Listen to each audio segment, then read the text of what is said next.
In this video, I'm breaking down 10 powerful strategies to help you pay off debt fast without feeling like you're stuck in financial prison. Most people go about debt the wrong way, which is why they feel stuck. But if you follow these steps, you're going to see real progress faster than you think. Debt strategy number one, change how you see debt. Most people think that debt is really just about money.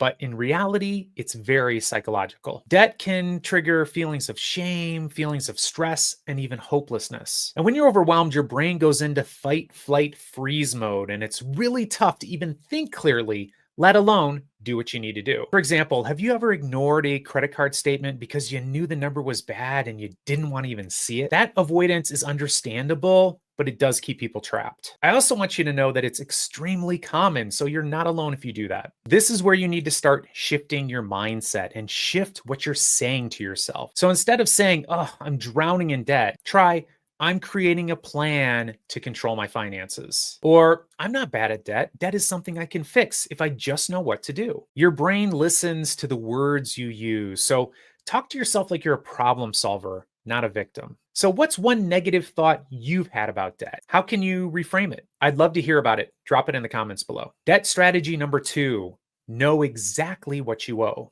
Most people don't even know how much debt they really have, and you can't fix what you don't face. The biggest reason people stay stuck in debt? Avoidance. Imagine that you have a messy closet, and instead of clearing it out, you just keep stuffing more and more things in it. Eventually, you're going to run out of space. And that's what happens when you ignore debt. So here's your first action step. I want you to spend 1 hour gathering information on all of your debt. I want you to write down the total balance of each debt, the interest rate on that debt. And this will be different for various credit cards, for example. And then lastly, your minimum payments on each one of those pieces of debt. It might feel overwhelming at first, but trust me, knowledge is power. And just by taking this step, you're going to be changing your life because you can't really create a plan unless you see the entire picture. This is where we're going to shift from just hoping things get better to actually making them better. Now that you have a clear picture of your sources of debt and the interest rates and the minimum payments, it's time to move on to debt strategy number three. Choose the right payoff strategy for you. There are two popular debt payoff methods, and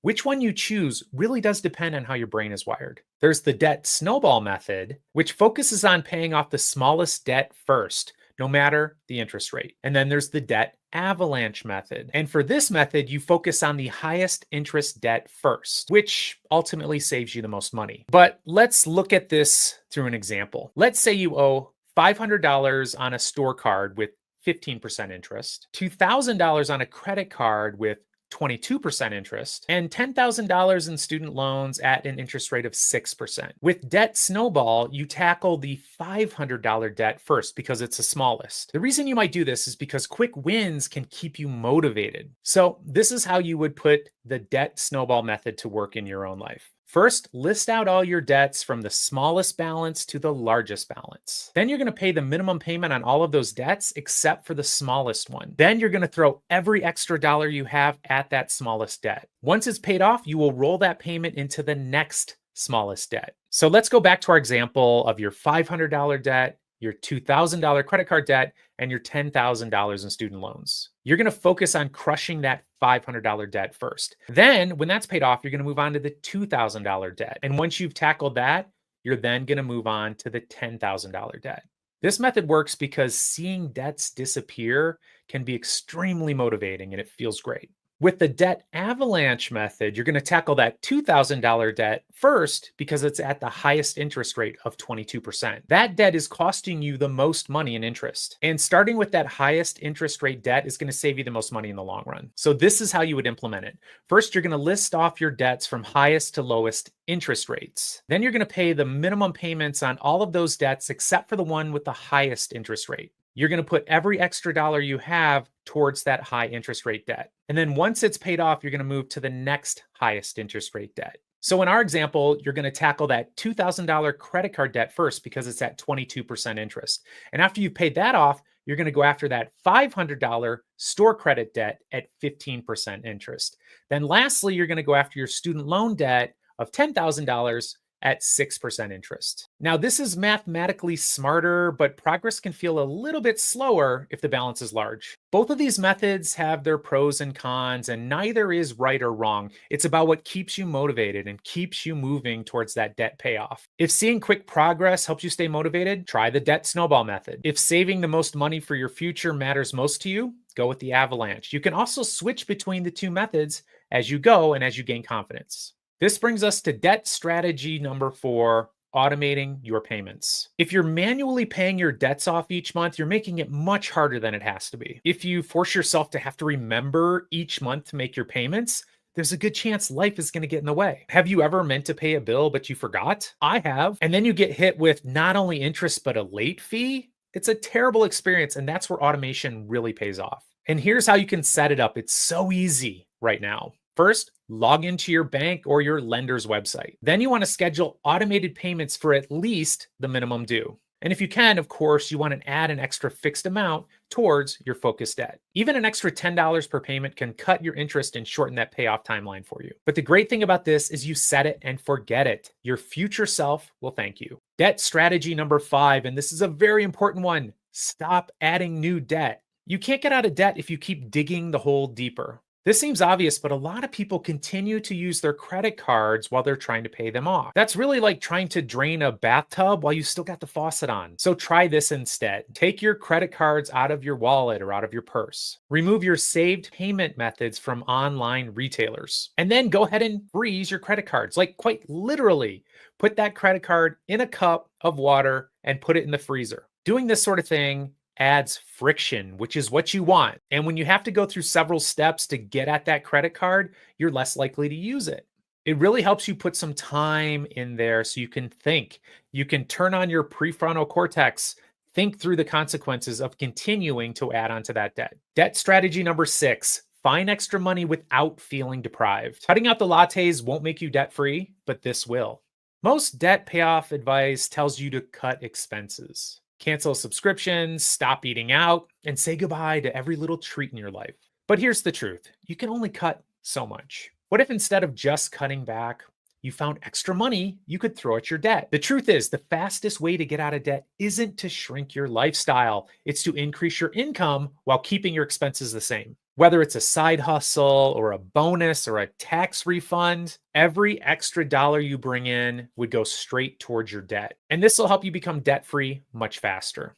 So how do you find extra money without feeling like you're suffering? I've got 4 ideas for you. First, sell stuff you don't use. Look around your house. You probably have hundreds of dollars, if not thousands of dollars of stuff just sitting there that you're not even using. These could be old clothes you never wear, used electronics like phones, tablets, or gaming systems, furniture, or other home decor that's just sitting there collecting dust. List these on Facebook Marketplace or eBay and turn it into cash. Let me ask you this. If you had to sell one thing today to get an extra $50 that you desperately needed, what would it be? Number 2, pick up a weekend or an evening side hustle. I've always had 2 or 3 of these my entire life. If you work full time, you don't need to take on another job, but just a few extra hours each week can make a huge difference. Here are some common ideas for fast cash. Rideshare driving like Uber or Lyft, food delivery like DoorDash or Instacart, or freelancing, whether it's writing, graphic design, or working as a virtual assistant.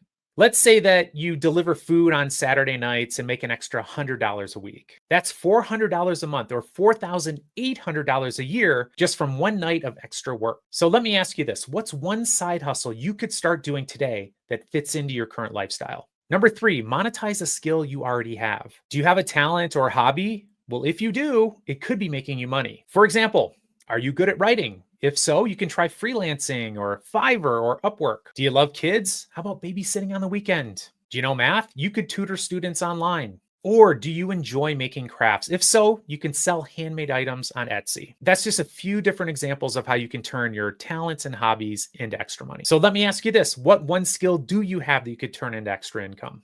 Number 4, use found money to pay off debt faster. Every time you get extra money, throw that money at your debt instead of just spending it. Tax refund, pay off your credit card debt. Bonus from work, knock out a loan. Birthday money, add it to a payment. Throwing extra money at your debt works incredibly fast. Let's say, for example, that you pick up a side hustle that makes you an extra $200 a month. If you put that entire amount towards debt instead of spending it off, you could literally shave off years of debt payments. And by doing so, save thousands of dollars in interest. Debt strategy number 7, use the debt fireball method. There's a new way to pay off debt that combines the best of both worlds. If neither the debt snowball or the debt avalanche approach really feels right to you, there's another method called the debt fireball method. This approach divides your debt into 2 separate categories: spicy debt and mild debt. Spicy debt. This is the debt that's causing you stress. Quite often it's the credit cards or debt that has really high interest rates. Mild debt can be debt that isn't quite as stressful. Perhaps you've even come to terms with the fact that you're going to be paying this off for decades, like in the case of student loans or a mortgage. Quite often these are at lower interest rates. So how do you use it? Well, you want to pay off the spicy debt as fast as possible. This is the debt that's burning a hole in your wallet. Once they're gone, you roll those payments off into that mild debt, which again, isn't keeping you up at night. You're not that worried about it. So whether it's large amounts of debt or highest interest rates, or for some other reason, debt that's causing you stress, what's the one piece of debt you have in your life you want to get rid of the fastest? Debt strategy number 8, negotiate lower interest rates. Did you know that you could pick up the phone and call your credit card company right now and ask for a lower rate? Most people don't even realize that they have the ability to negotiate lower interest rates. If you have a credit card with a high APR, you could save hundreds, if not thousands of dollars just by making a simple call. And this is exactly how you ask for a lower interest rate. Call your credit card company and say, pause the video here and write this down. Hi, I've been a customer for X number of years. With the X, mention how many years you've been with that company. And I always make my payments on time. My interest rate is currently at X percent. Remember, you've looked up what that percentage is, so you know. So fill that in with your percentage.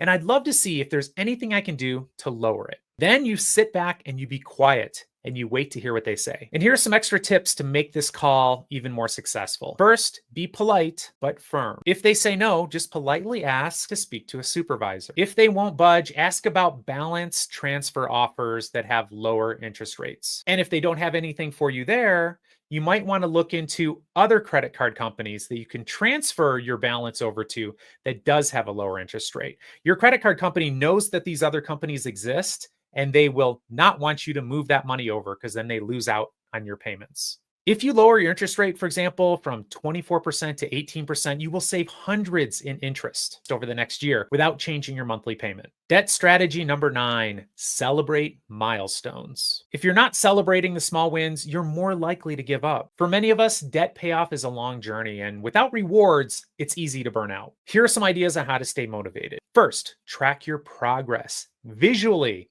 You could use like a debt-free thermometer. Number 2, set small rewards. For every $1,000 you've paid off, treat yourself to something simple, something special. And 3, share your success with a trusted friend, with a family member, or a support group. Come back to this video and tell us in the comments so we can help celebrate those wins with you. For example, I coached a woman who created a visual image of a thermometer where she tracked her debt. That visual image where she was able to color in more of that debt being paid off was so exciting and so motivating for her. So think about those types of visual rewards. So what do you think? And what could you give yourself as a reward for hitting that milestone? And finally, we have debt strategy number 10, and it's very important. Visualize your debt-free future. If you can't imagine and picture and see and taste and feel a debt-free life, you're never going to get there. Visualization isn't just positive thinking, it's science. Studies show that when you can picture success, your brain starts working towards it. So here's how you can visualize your debt-free future. First, write down what being debt-free means for you. Then create a vision board of your ideal financial future, the one you want to have along your debt-free journey. And then look at your debt payoff plan weekly to help yourself stay motivated. Take a minute right now, close your eyes. Imagine what it would feel like to have zero debt, no credit card bills, no car payments, more freedom to save, to invest, and to enjoy life, less financial stress. Doesn't that feel great? What's the first thing you're going to do when you are debt-free? Debt can be challenging, debt can be stressful, but you're not alone. Many of us have had tens, if not hundreds of thousands of dollars in debt, and there's a way to get out. Save this video, keep it for motivation, revisit these tips. And if you found this video helpful, hit the like button, subscribe, and turn on notifications. Now, I want to hear from you. What is your biggest debt challenge? Drop a comment. Let's talk about it. I'll see you next time.